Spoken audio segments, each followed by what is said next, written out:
이 방송은 짧게 한 작품에 대한 리뷰만 듣고 싶은 분들을 위한 요약본입니다. 전체 방송에는 더 풍성한 내용이 담겨 있으니까요. 책플릭스 채널을 확인해 주세요. 채널명은 닷페이스입니다. 딱 잘 아실 거예요. MZ세대한테는 유명한 채널이 아닐까 싶어요. 그렇죠. 닷페이스는 무슨 뜻이냐면 닷페이스예요. 그래서 어떤 지점에 점을 찍고 그 문제의식이 찍힌 그 지점에 어떤 인물들을 만나본다라는 인터뷰의 어떤 해석을 제가 읽은 적이 있어요. 그래서 이 닷페이스는 자기는 이제 그 영상 올릴 때 이런 표현을 써서 소개를 하더라고요. 밀레니얼 세대를 위한 새로운 상식을 만드는 미디어다. 새로운 상식. 그래서 딱 밀레니얼 세대 타겟인 것 같아요. 그러게. 저가 타겟 당했네요. 많은 저격 사람들을 당했네. 당했어요. 그래서 새로운 상식이라는 거, 그러니까 우리가 기존에 상식이라고 알고 있던 이제 공고한 벽이 있어요. 근데 이 상식 밖에 벗어나는 사람들을 마치 이제 낙오된 사람 혹은 틀린 사람으로 이제 낙인 찍기도 해왔고요. 그래서 그런 상식들을 좀 허물면서 새롭게 만들어가는 그런 조금 대안 언론적인 성격이 있다라고 저는 느꼈어요. 좀 소개를 해보자면 5년 정도 된 미디어예요. 그래서 2016년 조소담 대표가 만든 채널이고요. 지금은 주요 컨텐츠 외에도 예를 들면 주요 정책이나 기관과 협조해서 만드는 브랜디드 컨텐츠 아니면 저 같은 다페피플, 다페이스를 후원하는 구독자들 그렇죠. 이런 분들의 이런 수익을 주로 주 수입원으로 하고 있다고 저는 인터뷰에서 봤고요.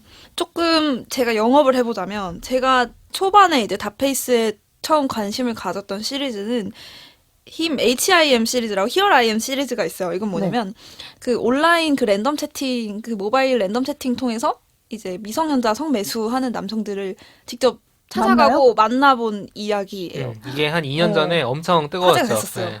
그리고 실제로 이 제작자분들이 그 이제 미성년자인 척 이렇게 미끼를 던져놔봤어요. 랜덤 채팅에. 근데 정말 많은 남성들이 짧은 시간에 막 뭐예요? 진짜 제안을 해와요. 그래서 심지어는 교복 챙겨오면 더 준다 그러고 돈을. 심지어 진짜 그런 끔찍한 거를 리얼로 다 보여주고 그래서 실제로 약속 장소에 나오는 남성도 몇 명 있어요. 그래서 그 사람들 붙잡고 왜 이런 성매수를 하냐부터 너 해서 왜 그래? 어떤 생각으로 하는 거냐 막 물어보면 어떤 남자는 막 오히려 뻔뻔하게 이거는 얘도 잘못이고 나도 잘못이다. 둘 다 잘못이지 왜 나만 갖고 뭐라 그러냐. 또 어떤 사람 막 도망가요. 책임없지. 차문 열려있는데 막 도망가. 그거 쫓아간다? 그런 게 다 뛰어가요. 막 그런 게 다 적나라하게 다 보여지고 요즘 미디어 저널리스트 하려면은 다 잘 달려야 돼. 잘 달려야 돼. 기본적으로 체력이 필요해요. 차문 열고 막 달려온다니까 차가. 아니 궁금한 게 이거 불법 아닌가?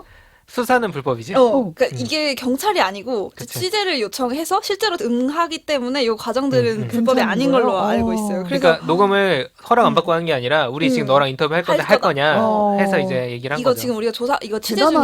중이다. 이 질문을 던져요. 왜 이런 것들을 하냐. 그러면 실제로 대답하기도 하고, 저 죄송해요. 라고 막 도망가기도 하고, 막 얼굴도 나오지 않고. 그런데 이제 이걸 통해서 이제 단순히 이제 이렇게 어그로를 끌고 끝나는 게 아니에요. 이 상황에서 시리즈로 이제 만들어 나갔던 게 인상 깊어요. 예를 들면, 이런 랜덤 채팅을 통해 성매매에 빠져드는 청소년들이 어떤 과정을 통해 그 과정으로 거기까지 가는지. 빨려 들어가는지, 그다음에 어떤 환경에 실제로 놓이는지, 그다음에 성매매나 이런 성폭력이 발생한 이후에 이 아이들이 왜 함부로 신고를 쉽게 못하는지 이런 것들까지도 딱 문제의식을 이제 끌고 가면서 이제 10대 여성인권센터 소장님이나 이런 관련된 그런 기관의 대처들, 이게 도움을 얻을 수 있는 곳들까지도 이제 만나보면서 이렇게 시리즈가 좀 정리가 되거든요. 그래서 저는 그거는 다 봤고 그 시리즈는 그 시리즈가 진짜 인상 깊었던 거는 그러니까 가해자에게 아무도 질문을 던지지 않는다. 그러니까 이게 사건 같은 게 터지거나 하면은 피해자한테 너 왜 그랬니?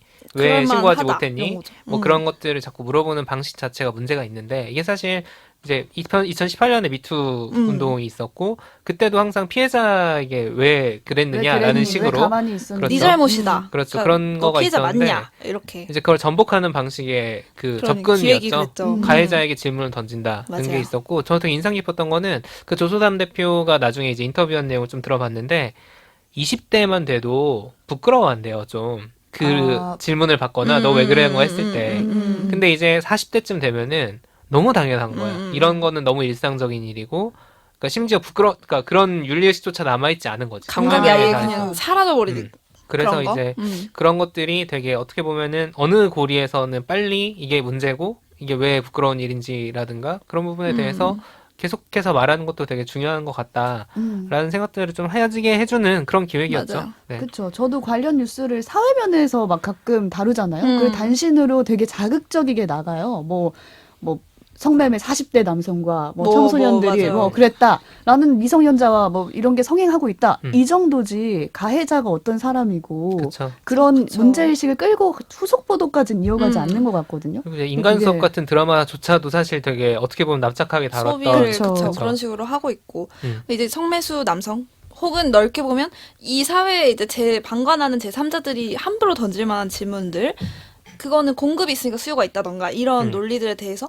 어떤 반박들을 제시를 하고 있고요. 네. 그런 류가 이제 잘 보여주는 예시였던 것 같고 그 다음에 할 말 많은 인터뷰라는 시리즈가 있어요. 그러니까 되게 우리 눈에는 잘 보이지 않지만 정말 열악하거나 되게 인권적으로 침해가 심한 그런 노동 현장에 놓인 근로자들을 만나보면서 그 실태에 대해서 얘기를 하는 거예요. 근데 저는 진짜 약간 댓글이 이 두 반응이에요.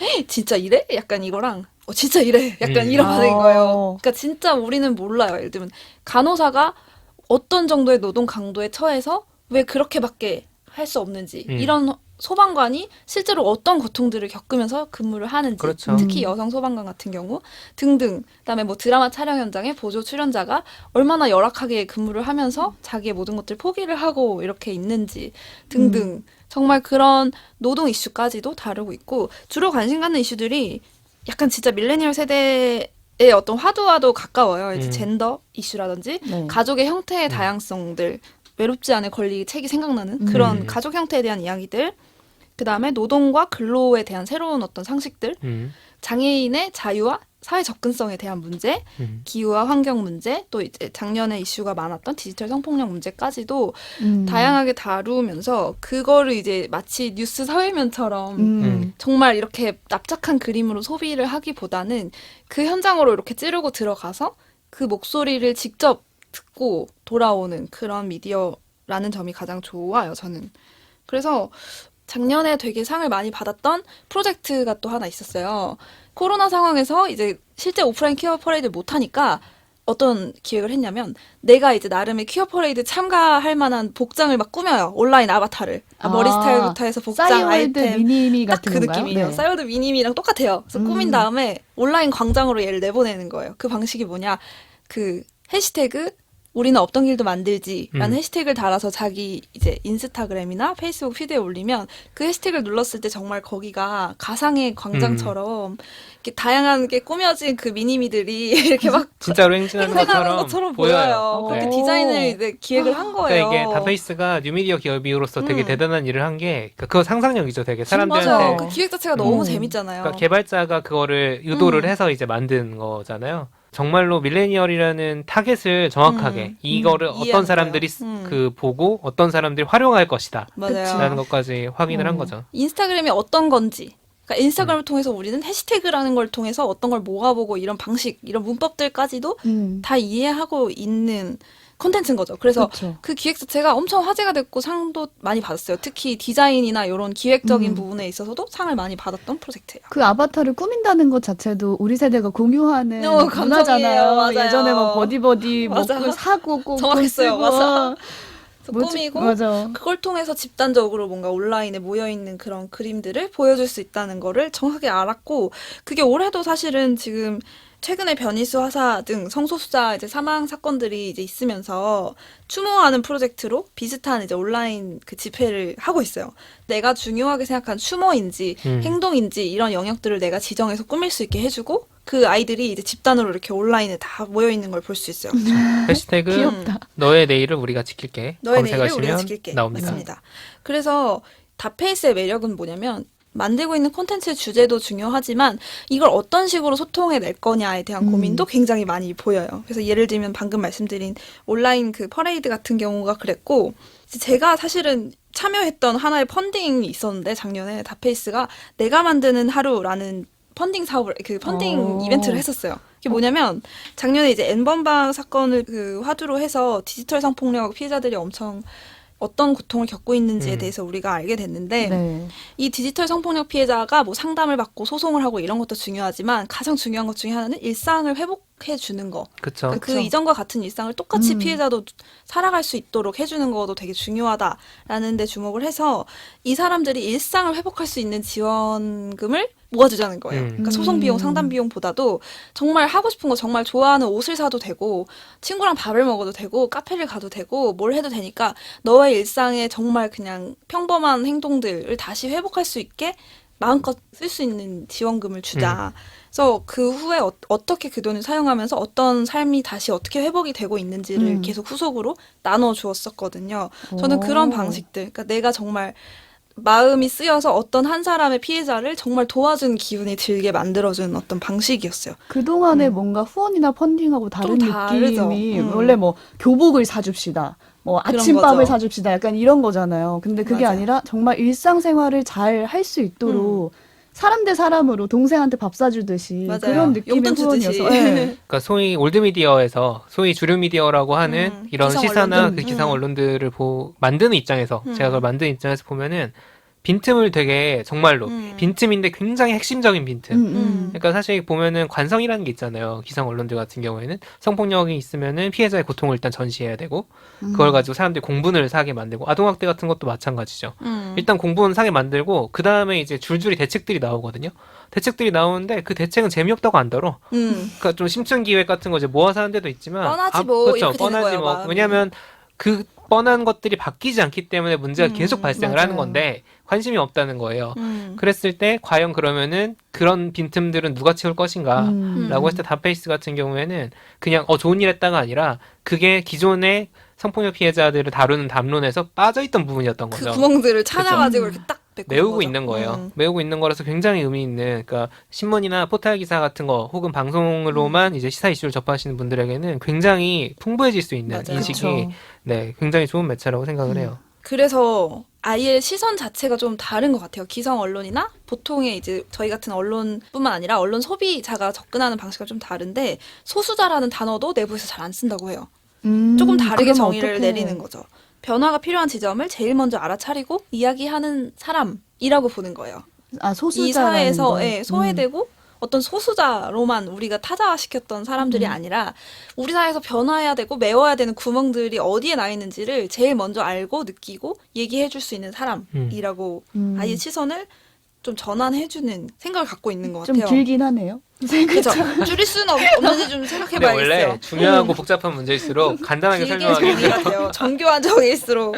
그래서 저는 최근에 그래서 제가 방송을 준비하면서 좀 인터뷰나 이런 관련 기사들을 찾아보다가 재밌는 의미 있는 그런 문장들을 봤는데 조수단 대표가 인터뷰한 내용이에요. 그래서 그 다페이스 같은 경우는 변화가 필요한 주변 3m 이내를 주목한다고 해요. 그러니까 내가 서 있는 그 지점부터 시작을 해서 내 문제의식이 닿는 거리가 곧 3m고 다시 거기서부터 3m 밖 세상으로 연결을 하면 결국 이 문제의식에서 시작된 게 세상을 바꿀 수 있다. 이것도 사실은 그 나는 오늘도 내가 만든 일터로 출근합니다 라는 책에서 착안한 아이디어라고 하시더라고요. 그래서 이게 딱 다페이스의 핵심인 것 같아요. 그러니까 다페이스는 정치, 경제, 사회의 어떤 거대 담론을 막 끌어가자 이게 아니라 내가 정말 나 혹은 또 다른 개인들이 처한 그 딱 문제의식이 있는 지점에서 출발을 해서 내 주변에 시선을 돌리고 그 시선에 조금 더 나아갈 수 있는 지점들을 우리가 찾아주겠다, 보여주겠다라는 어떤 주제를 갖고 움직이는 것 같아요. 그렇기 때문에 다페이스에서 다루는 주제들은 어떤 거대 담론보다는 그치. 정말로 나의 미시적이고 삶, 구체적인. 내 생활과 밀접한 관계가 있는 주제들이기 때문에 그 영상을 봤을 때 우리도 조금 더 공감할 수 있는 지점들이 있는 것 같아요.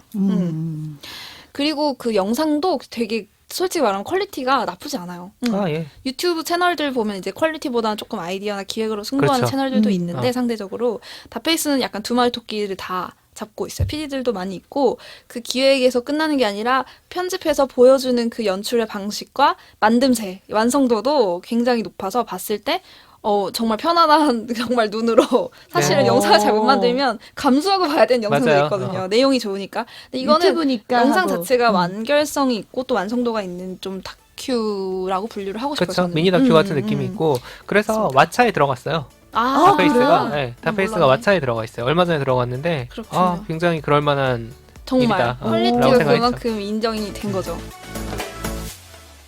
책플릭스.